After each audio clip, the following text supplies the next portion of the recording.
Hey guys, Ryan here at Signature Edits, and today I'm going to show you the top 10 steps it takes to become a photographer. Are you ready? Let's do it.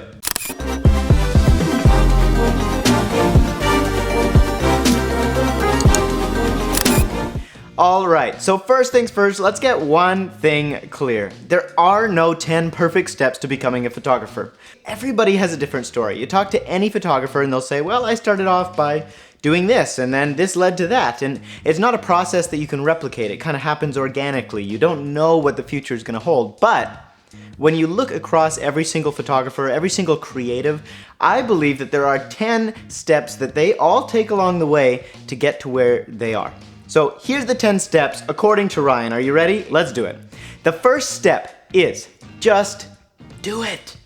Stop looking for the perfect steps. Stop looking for the perfect plan. Stop looking for the perfect presets or the perfect camera gear or the perfect, you name it, right? Fill in the blank. Just go out and do it. Stop putting it off.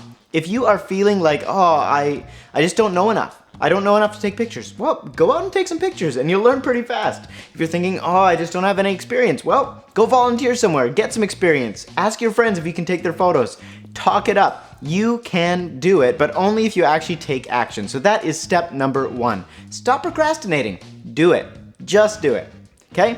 Step number 2 to becoming a photographer. What is it? Grow intentionally. So many people, when it comes to photography or other hobbies, they just kind of meander their way along, and they hope that eventually they're going to get good at something just by picking it up and hoping for the best. That doesn't make any sense. If I were to go and start bodybuilding, do you think I would just go to the gym and randomly pick up some weights and throw them around, or I would just eat random foods and hope for the best? No. If you are a bodybuilder, you have a plan. You calculate everything and you follow that plan. You eat an exact regimen of food. You do an exact specified number of workouts in a certain way every single day consistently.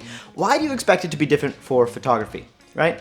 If you become a doctor, you don't become a doctor by sitting and reading doctor magazines and going to doctorsgear.com and looking at the latest doctor's gear and by investing in the best stethoscope money can buy. No, you become a doctor through hard work, through study, and through a very specific training program, right? There's no way to go around it other than to grow intentionally. And if you're not growing intentionally, it is going to take you way longer to become a photographer, okay?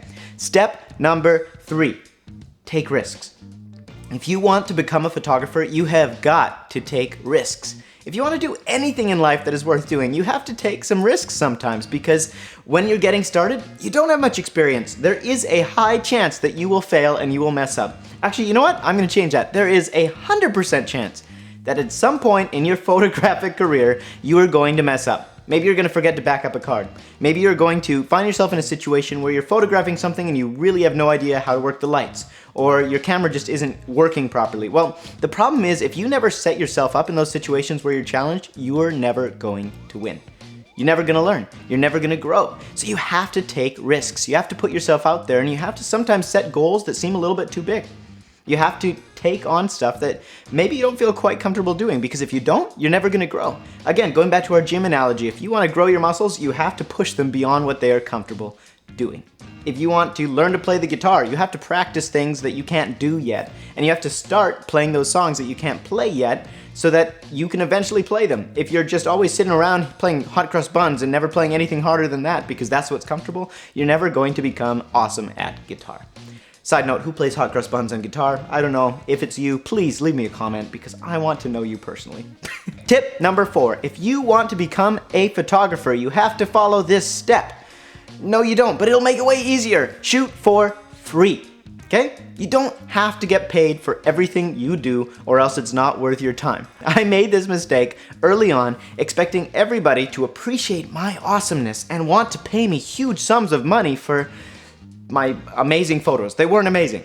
They were actually pretty crappy at first, and sometimes they're still crappy. To be honest, I am growing with the rest of you, but the main thing is when you shoot for free, when you say to people, hey, I want to help you out, and you go and you take photos, you grow. If you're never taking photos, you are not growing. And if you're only taking photos when you get paid, you're not growing as fast as somebody who is photographing things 7 days a week. And let's get real, when you start, most of us, myself included, we're not that good.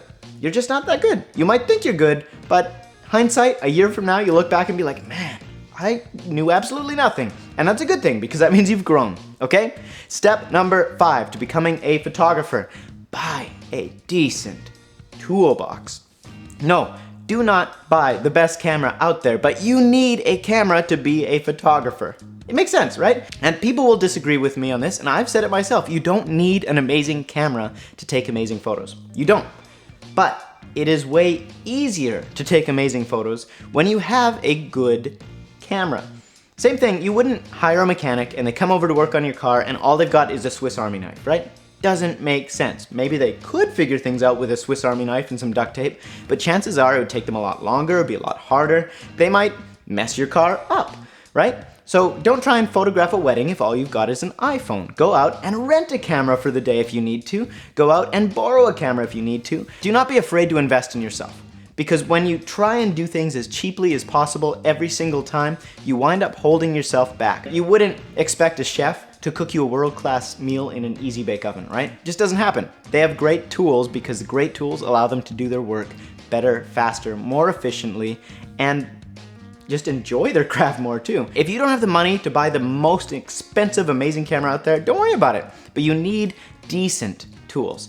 I'm gonna leave some links below to some cameras that are cool, great intermediate or beginner level setups. You can check those out if you want to, but just do some research. Get yourself a decent set of tools and it'll take you far. Number 6, take photos. Then take more photos, then repeat. Okay, you want to be taking photos as often as possible because every photo you take, you're going to learn something. You're going to learn how to use your camera settings properly. You're going to learn about lighting. You're going to learn what not to do. That is the biggest one, actually. You want to get the crappy photos out of the way so you can start taking awesome photos. If you invest in yourself 10,000 hours in a specific skill, you become a world-class expert in that skill. But there doesn't seem to be a way to avoid that 10,000 hours. You just have to get it out of there. So photograph all the time. Shoot for free. Offer your services. Promote yourself and shoot as many photos as you can because it will accelerate your growth like nothing else when it comes to becoming a photographer. I digress. Tip number 7. You need to be your biggest fan. Yes, your mom loves you. Yes, your dog thinks you're great. But your dog is not going to get you any photo shoots. And your mom's influence can only go so far, especially if you aren't proud of yourself.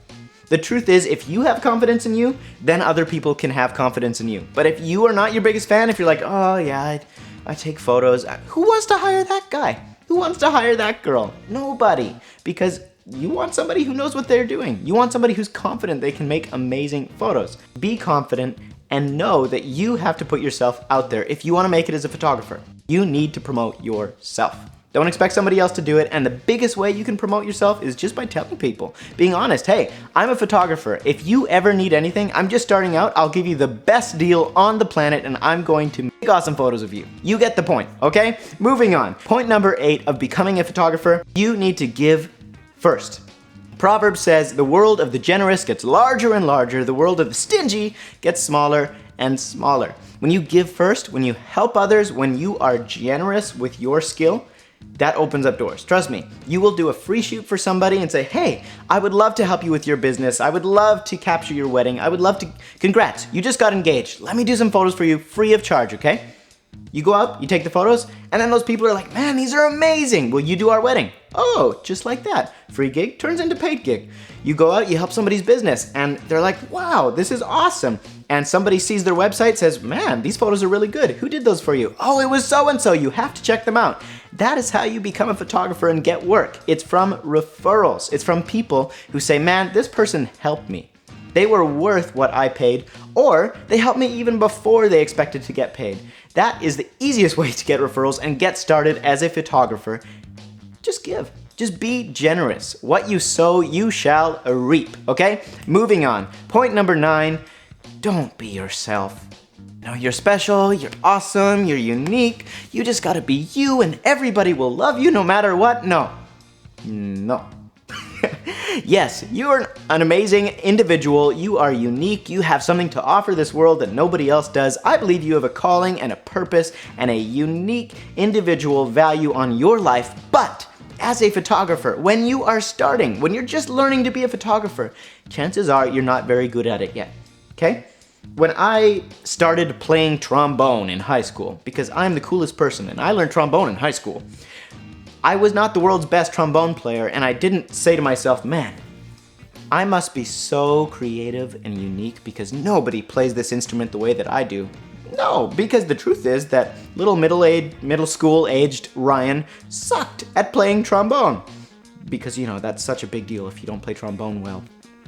You get the point, okay? You do not want to assume that your work is amazing because it's different from everybody else when you're just starting out. Why?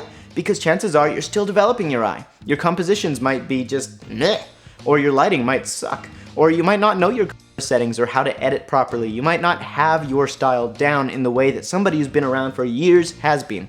So why not copy those people? Learn to take photos like all those amazing people out there so that then you can learn what kind of tools they're using. You can learn what kind of techniques it takes to make those photos, and then you can make your own individual unique thing.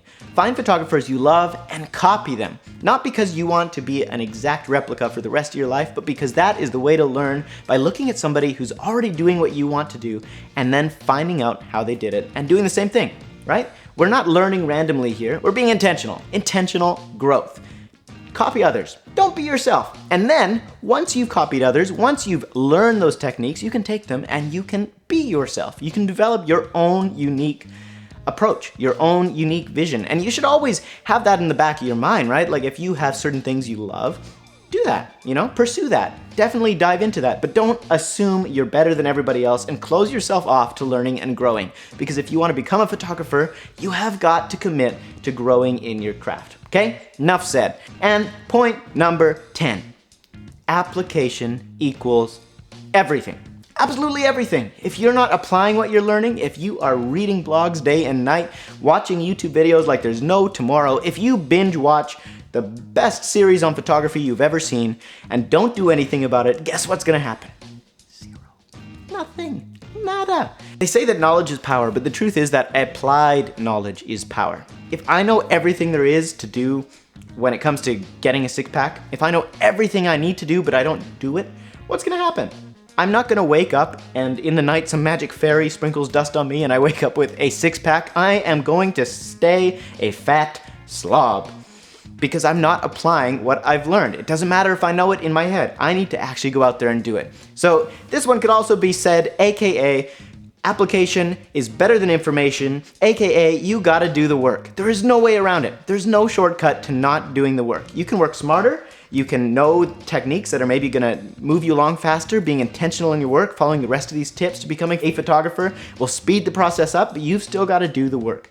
You've got to get that 10,000 hours. So why waste time? Don't spend 20,000 hours reading blogs and then 200 hours actually taking photos. Spend that time taking more photos and then take more photos and take more photos and study people and learn techniques and do the work. Because when you do the work, you are going to grow, you are going to get results. When you put yourself out there, you are going to get bookings, you are going to get results. But there is no formula that allows for you not to do anything and get all of the results. Just doesn't work. And if you find it, please tell me, because I want it. It would be great. I would love to do this and not have to do the work, okay? So those are my 10 tips to becoming a photographer. If you want to become a photographer, it means you need to just do it. Take action, grow intentionally, take risks. Don't sit around, don't wait till tomorrow, shoot for free. Go out there, buy a decent camera, invest in decent tools, take photos, take more photos, and then take more photos.